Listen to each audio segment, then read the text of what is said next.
மனிதநேய ஜனநாயக கட்சி தற்போது திமுக குழுவுடன் பேச்சுவார்த்தை நடத்திவிட்டு வந்திருக்கிறார் அன்சாரி நம்மிடம். சார், இப்ப 2016 எம்எல்ஏவாக இருந்தீர்கள், 10 ஆண்டுகளுக்கு பிறகு மீண்டும் ஒரு வாய்ப்பு வந்திருக்கிறது, எப்படி பயன்படுத்தி போறீங்க? அதாவது மனிதநேய ஜனநாயக கட்சி ஒரு கொள்கை பூர்வமான கட்சி.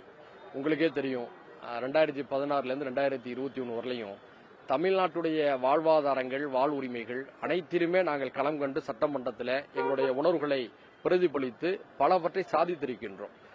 அந்த பயணத்தை தொடரக்கூடிய ஒரு வாய்ப்பை இன்றைய தினம் மாண்புமிகு தமிழக முதல்வர் தளபதியார் அவர்கள் எங்களுக்கு மீண்டும் தர விரும்பியிருக்கிறார். இன்றைய பேச்சுவார்த்தையில முதல்வர் அவர்கள் எந்த அளவுக்கு மனிதநேய ஜனநாயக கட்சியை மதிப்பிட்டு இருக்கிறார் என்பதை நாங்கள் புரிந்து கொள்ள முடிந்தது. குறிப்பாக எங்களுடைய களப்பணி, கட்சியுடைய கட்டமைப்பு, சோசியல் மீடியாவில் எங்களுடைய செல்வாக்கு, பேட்டிகள், விவாதங்கள், இதில் எங்களுடைய கருத்துக்கள் இவற்றையெல்லாம் முதல்வர் கூர்ந்து கவனித்திருப்பதை இன்னைக்கு சொன்னாங்க. சொல்லிட்டு இந்த முறை அவங்களுக்கான வாய்ப்பு நம்ம கொடுக்கணும்.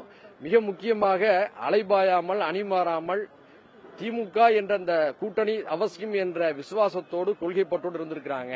உரிய மரியாதை செய்யுங்கன்னு சொல்லியிருக்கிறாங்க. அந்த செய்தி எங்கள்கிட்ட சொன்னாங்க. அப்போ எங்களுடைய விருப்பங்களை எல்லாம் சொன்னோம். கண்டிப்பாக முதல்வர் எடுத்து சொல்வதாக சொல்லியிருக்கிறாங்க. நல்ல செய்தியை தருவாங்க. முதல்வர் எடுக்கக்கூடிய எந்த முடிவாக இருந்தாலும் நாங்கள் ஏற்றுக்கொள்ளணும்னு சொல்லியிருக்கிறோம். உதயசூரியன் சின்னத்தில் போட்டியிட வாய்ப்பு இருக்கிறதா அல்லது சொந்த சின்னத்தில்? இல்ல, இது குறித்து இன்று மாலை எங்கள் கட்சியுடைய ஒருங்கிணைந்த செயல் திட்டக்குழுடைய கூட்டம் நடக்குது. அதுல இது பற்றி நாங்கள் விரிவாக பேசிவிட்டு நாளை எங்களுடைய கருத்துக்களை நாங்கள் தெரிவிப்போம். காதர் மொய்தீன் பேசும்போது இஸ்லாமிய பிள்ளைக்கு சேர்த்து 16 இடங்கள் கேட்கணும்னு ஒரு ஒட்டுமொத்த ஒரு கோரிக்கையை வச்சிருக்காரு. அது நடக்கும் நினைக்கிறீங்க? அதான் அவருடைய கோரிக்கை. ஒவ்வொரு கட்சிக்கும் ஒரு கோரிக்கை இருக்கும். நாங்க எங்க கட்சியுடைய கோரிக்கையை கொடுத்திருக்கிறோம். பொதுவாக ஒரு குறிப்பிட்ட சமூகத்துக்கு இவ்வளவு தொகுதியில் தாங்க அப்படி என்று கேட்பது ஒரு ஜனநாயக அரசியலுக்கு உகந்ததா என்று எனக்கு தெரியவில்லை.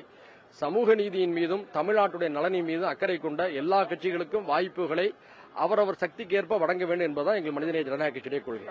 நீங்க நாகையில சட்டமன்ற உறுப்பினர் இருந்தீங்க, இந்த முறை எங்க வாய்ப்பு இருக்கு? குறிப்பாக விஜய் போன்றவர்களும் கூட நாகையில நிக்கிறதுக்காக வாய்ப்பு இருக்கு. சிறுபான்மையர் வாக்குகள் அவருக்கு வரும் என்று சொல்கிறார்கள். குறிப்பாக மீனவர்கள் வாக்கு அவர் செல்வாக்கு இருக்குன்னு சொல்றாங்க. எந்த அளவுக்கு வாய்ப்பு இருக்கு? அப்படிப்பட்ட அந்த கற்பனை எல்லாம் நேற்று மாலை 5 மணிக்கு முடிஞ்சு போச்சு. அது பர்சனல் இல்லையா சார்? மக்கள் வாதிக்க ஆரம்பிச்சுட்டாங்க சார். நம்ம பர்சனலா பேச விரும்பல. ஆனால் மக்கள் தமிழ்நாட்டை பொறுத்தவரையிலும் மக்கள் எப்படி வேணா இருக்கலாம், தலைவர்கள் ஒழுங்கா இருக்கணும்னு சொல்லி நினைக்கிறாங்க. அந்த அடிப்படையில எல்லாமே எதிர்மறையா போயிருக்குன்னு நினைக்கிறேன். குறிப்பா கரூர் சம்பவத்துக்கு பிறகே அவருக்கு பெரிய பின்னடைவு தான். அது மட்டுமல்ல, இதுவரை அவர் ஏன் பத்திரிகையாளரை சந்திக்கல? இப்ப நீங்க எங்களை கேட்கறீங்க, மறைக்கிறீங்க, எவ்வளவோ விஷயங்களை சொல்றீங்க, நாங்க பதில் சொல்றோம். ஒரு முறையாவது ஒரு பத்திரிகையாளர் சந்திக்கணுமா இல்லையா? ஒரு முறையாவது ஒரு பத்திரிகையாளர் சந்திக்கிட்டு அதுக்கப்புறம் அவரை பத்தி பேசுவோம்.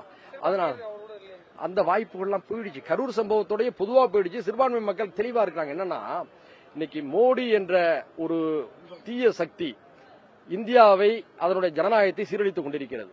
அதை தமிழ்நாட்டில் அண்டை விடாம தடுக்கணும்னா திமுக தலைமையிலான கூட்டணி தான் சரிபட்டு வரும்னு சொல்லி எல்லா மக்களும் நினைக்கிறாங்க, சிறுபான்மை மக்கள் நினைக்கிறாங்க. அது மட்டுமல்ல, இன்னொன்றையும் புரிஞ்சுக்கொடுங்க, தமிழ்நாட்டில் மற்ற மாநிலங்களை விட சிறுபான்மை மக்கள் அரசியல் விழிப்புணர்ச்சி கொண்டவர்களாக இருக்கிறாங்க. அதனால அவ்வளவு எளிதில் அவங்களுடைய வாக்குகளை கலைக்க முடியாது. பொதுவாகவே தமிழர்களே அரசியல் விழிப்புணர்வோட தான் இருக்கிறாங்க. இப்போ விஜயுடைய படம், நான் விஜயுடைய ரசிகன் தான். விஜயுடைய படம்லாம் நமக்கு பிடிக்கும். ரசிகர் என்பது வேறு, வாக்களிப்பது என்பது வேறு. விஜயை பார்க்க வரக்கூடிய கூட்டம் என்பது திரையில் பார்ப்பவரை தரையில் பார்க்க வேண்டும் என்ற விருப்பத்தோடு வரக்கூடிய கூட்டம். அதெல்லாம் வாக்குகளாக மாறாது. அதுவும் கரூர் சம்பவத்துக்கு அப்புறம் அவருக்கு பெரிய பின்னடைவு சார். மிக முக்கியமா நான் இந்த உங்களுடைய புதிய தலைமுறையின் மூலமாக நான் வைக்கக்கூடிய கோரிக்கை என்னன்னா, சகோதரர் விஜய் அவர்கள் முதல்ல பத்திரிகையாளரை சந்திக்கட்டும், பத்திரிகையாளர் கேள்விகளுக்கு பதில் சொல்லட்டும். அதன் பிறகு அவருடைய அரசியலை பற்றி அதிகமாக விவாதிப்போம்.